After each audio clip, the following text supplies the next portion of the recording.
What's up, guys? Of Layden here. Wait, what? Gentlemen and ladies, it is time for some new BigTuna content. Today we're going to be talking about our tier sets, what the problems are, and some possible solutions that your boy has come up with to actually fix these problems. If you like what I have to say, then of course you can leave a like rating down below and maybe even leave a nice comment. If you want to go the extra mile, you can click the sub button because it's probably red for you. And if you do go that extra mile, you can always click the links down below in my description to find more BigTuna on them socials, alright? So hopefully you guys enjoyed the video, and let's get right into the video.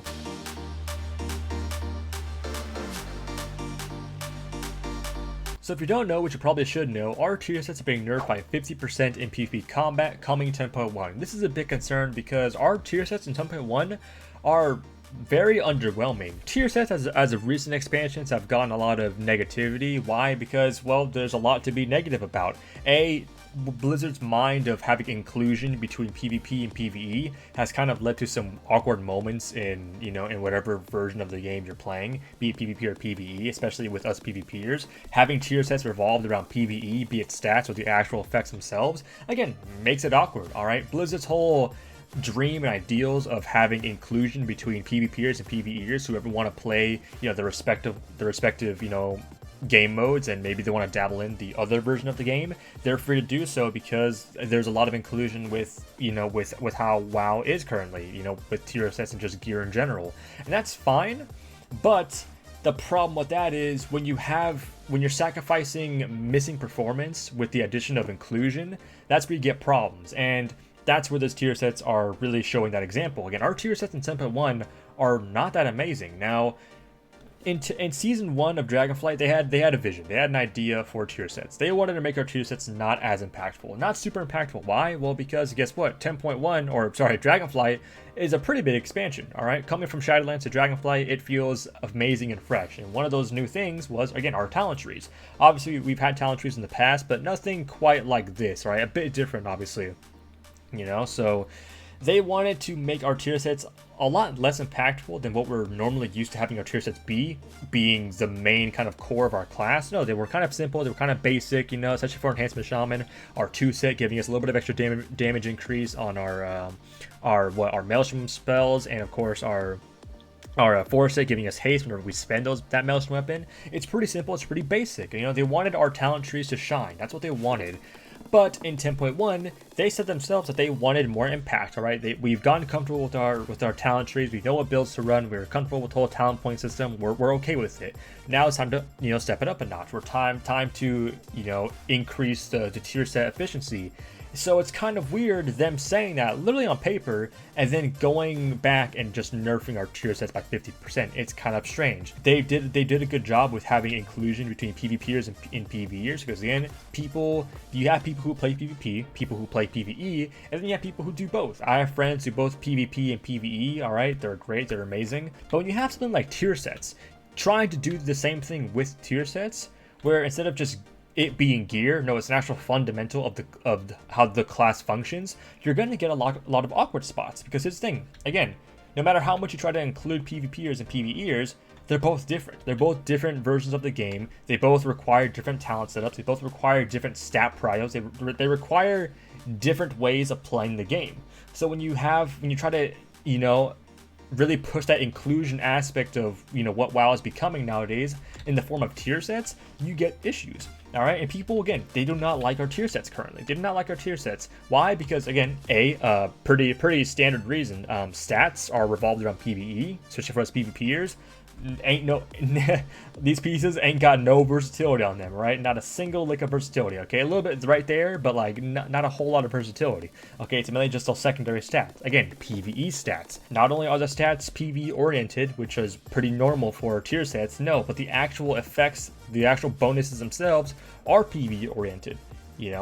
So this is where you get the awkward bubbles between trying to include PvPers and PvEers together. Again, they both require different setups and different talent builds and different ways of improving the rotation.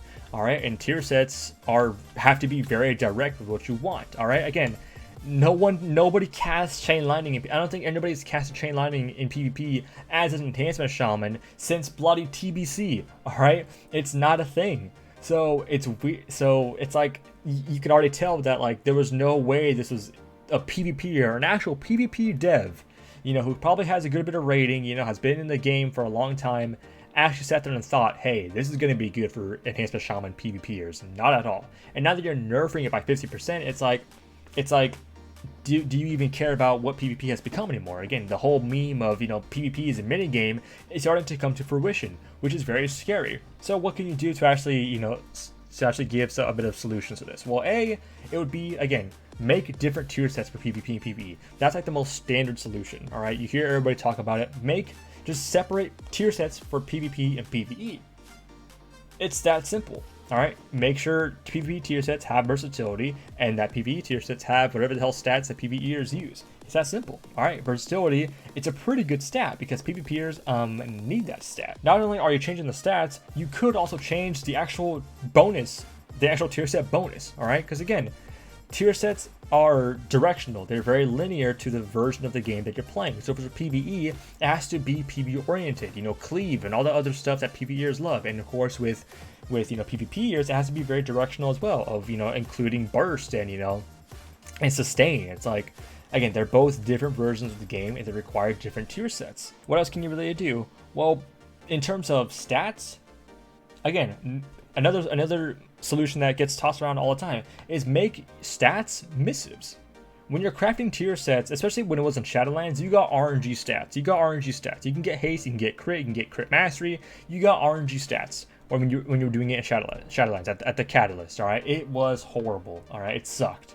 And then obviously in Dragonflight, the stats are, again, still BS, but they're more, it's like, okay, you can choose which pieces you want, all right? Obviously there's 5 pieces, you can choose 4 pieces. So one the weak link has to go out, but at least you can have 4 best of the worst pieces, all right? So obviously a little bit better, but nowhere near to what we actually need and want.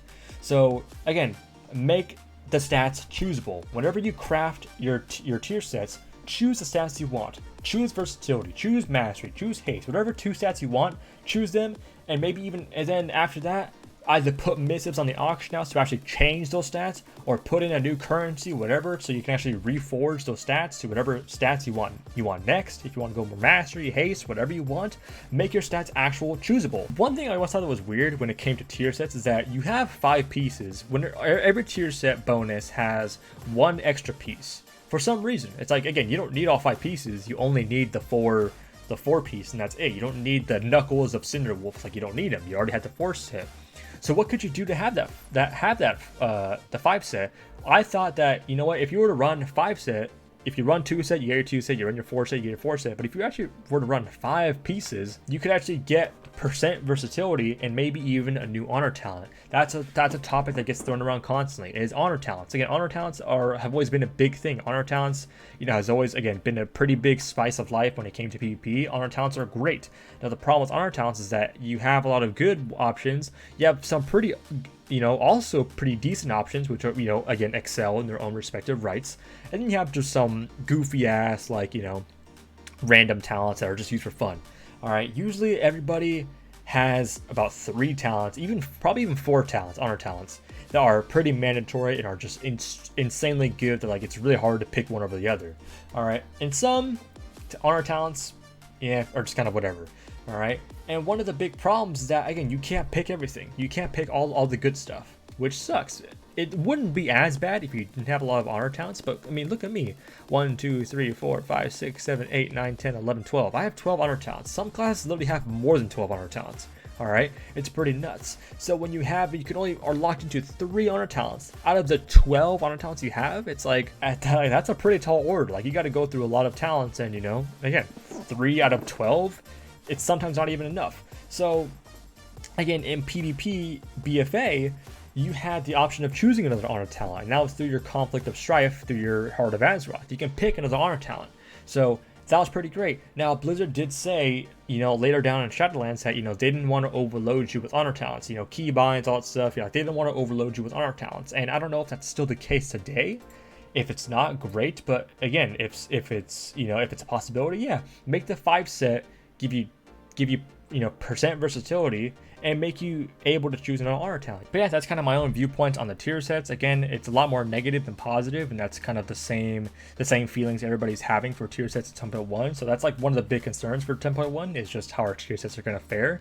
But other than that, 10.1 looks like a pretty interesting patch. It's a big patch, so hopefully you guys are ready for that. But yeah, that is my thoughts on the tier sets in PvP. Again, it's a lot more negative than positive, which is again the same feelings everybody is sharing coming 10.1. So it's obviously a big concern, but you know, 10.1 is a big patch, and it looks like a very promising patch, other than a few things like our tier sets. So hopefully you guys had an amazing day. Links in the description if you want to see more BigTuna. And of course, if you liked the video, you can always chuck a like rating down below. Maybe even chuck a sub my way if you want to see more BigTuna. And of course, hopefully you all had an amazing day, and I'll see you guys in the next live. Peace.